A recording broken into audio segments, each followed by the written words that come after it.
Today we will be jumping back into Sunday school. We've got one more week ahead of us, and then we will be into our winter break.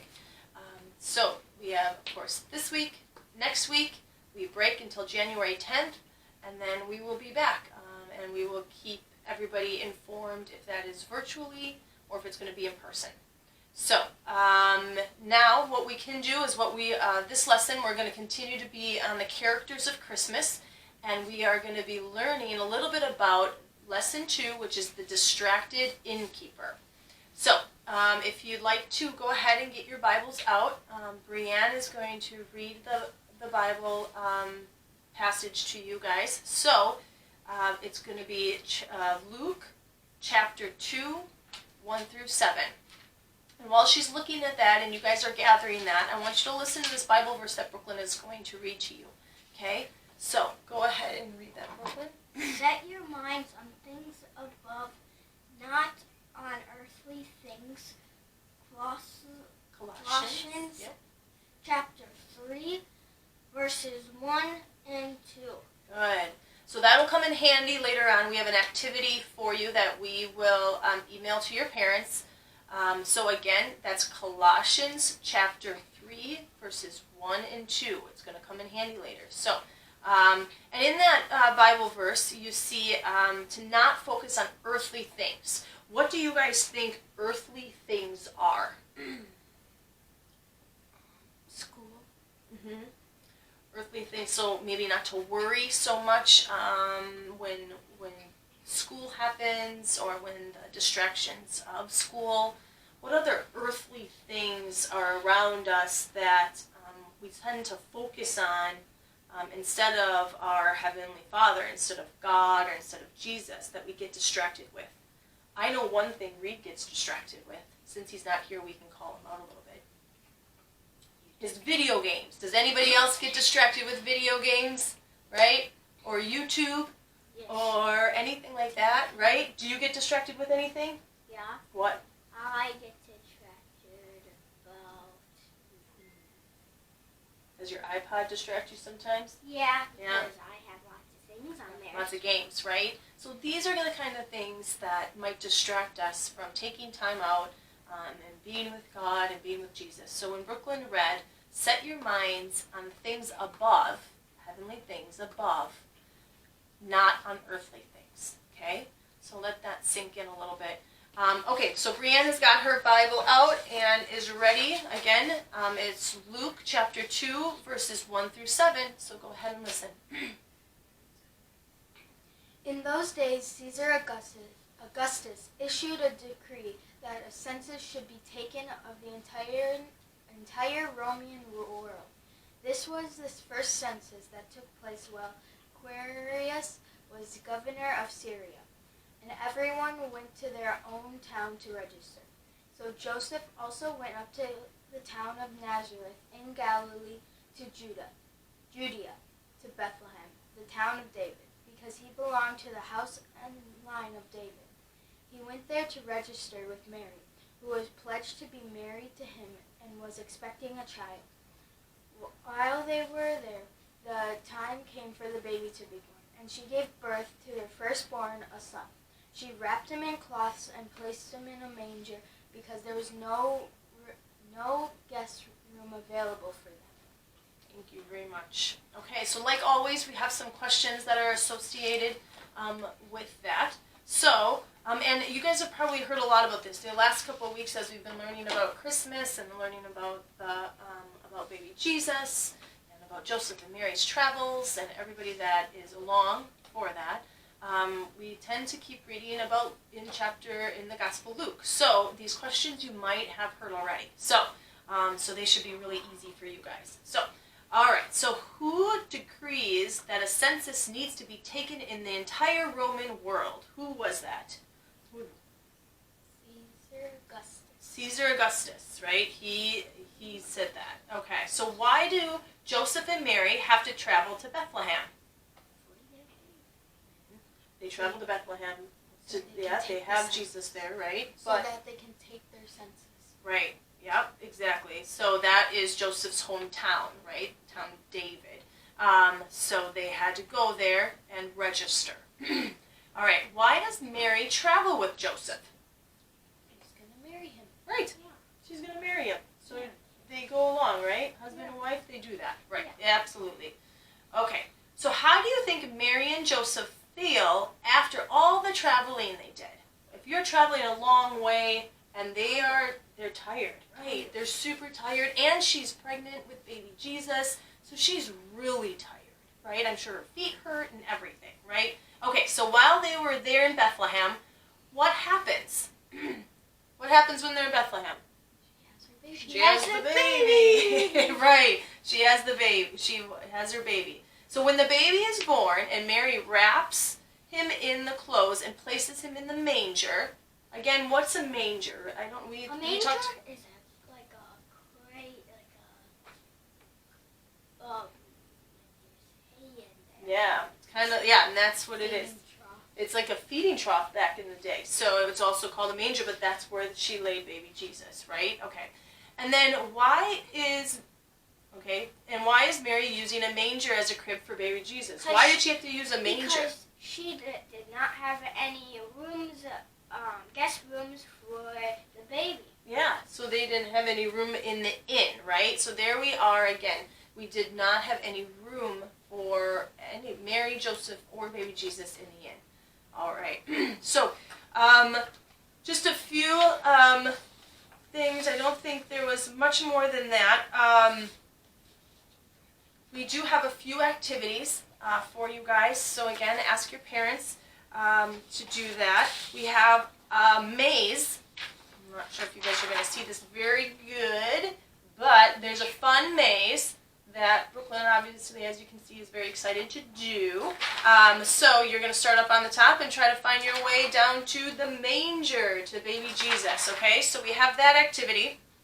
And then, when I was telling you about the Bible verse, there is an unscrambling, it's called. That's the activity. So it shows all these goofy letters and everything mixed up and mashed up, and you've got to go back into the Bible to our Bible verse, Colossians. What is it again? Colossians chapter what? Chapter 3, verses 1 and 2. Good. Go back to that and then unscramble the verse, okay? So that'll be a fun activity.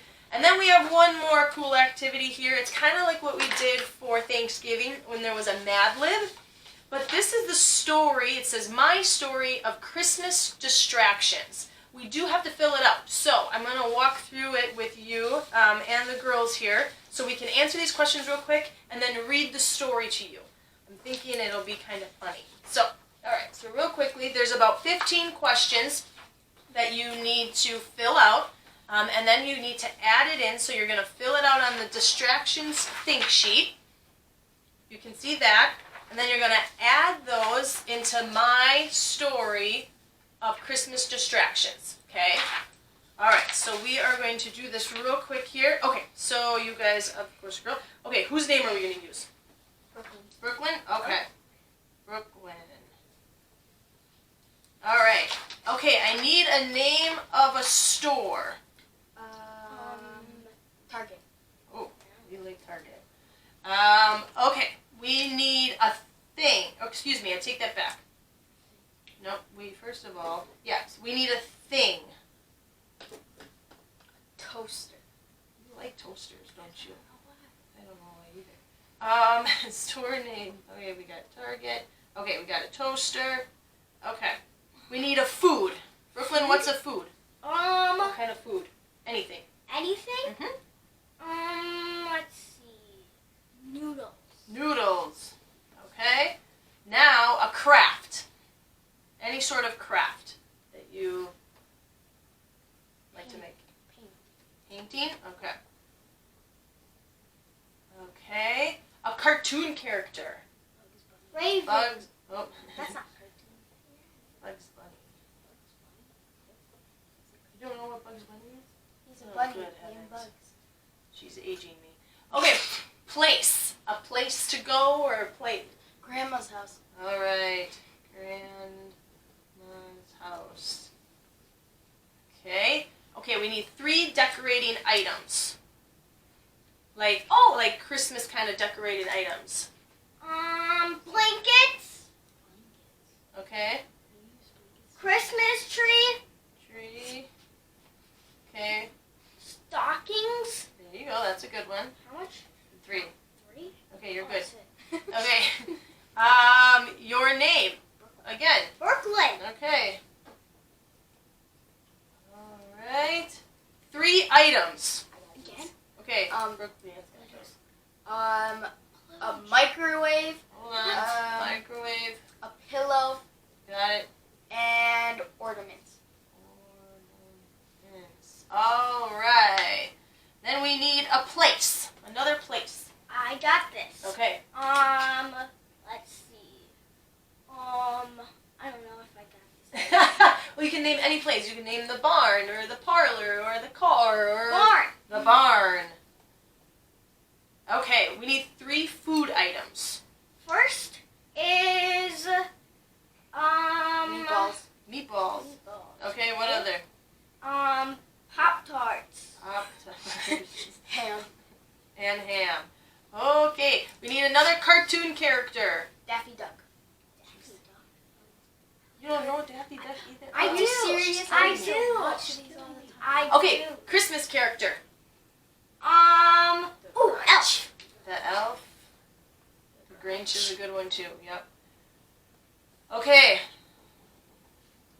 You want to read it? Sure, why not? Okay. Okay. Here we go. Listen up. Once upon a wintry season, a girl named Brooklyn was very busy. Every day, there was a long list of things to get done. Shopping at Target with a parent to pick up lots of toasters in preparation for the holidays. Other days were spent baking lots of noodles. Much time was spent making paintings for family and friends. Afterwards, the presents were wrapped in Bugs Bunny paper. Next, the grandma's house was decorated with all of Christmas decorations like blankets, Christmas tree, and stockings. Brooklyn hoped to get microwave, pillow, and ornaments as gift this year. Finally, Christmas Eve arrived, and the whole family went to the barn. The family all gathered around the table to eat their favorite Christmas meals of meatballs, Pop-Tarts, and ham. After dinner, the family settled into their Daffy Duck pajamas and dreamed of the elf. What an amazing Christmas it was turning out to be. Okay. So a little bit of a goofy story when you add in your own parts to it.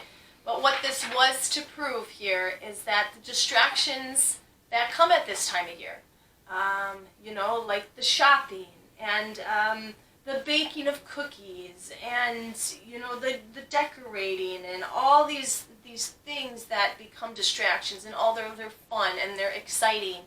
We can't lose sight of what this Christmas season is all about, right? We can't lose sight that baby Jesus was born this day, on Christmas Day, okay? And so we need to remember that, as what they talked about with the distracted innkeeper was simply, what do you think the innkeeper was doing? Do you think that they really didn't have any room for Mary and Joseph in the inn?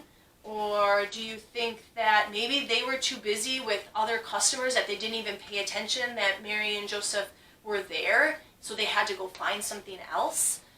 So we can get distracted by this type of stuff, all the time. So what we need to remember is that we need to make room for the whole reason we have to celebrate, right?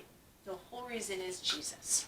So we want to remember to celebrate Jesus at Christmas, and seeking him and worshiping him. And we know that by doing those things, what kind of things can we do to honor Jesus or to worship with Jesus? And even if we can't be in church like we can't be right now, but we can listen to our Sunday school or listen to church online, what other things like at home or what you can do? We can pray that we can go to families' houses for Christmas. Right? So we can pray, right? We can do that in our own homes. What about you? Have any ideas on how we can worship? Maybe before you open the presents under the tree, you can watch church or do some sort of praying or devotion or whatever you're doing at home. Yep, and we can thank him, right? Thank him for the All the means that it clothes. took to if you have gifts under the table, or under the tree, or if you have food on the table, we need to thank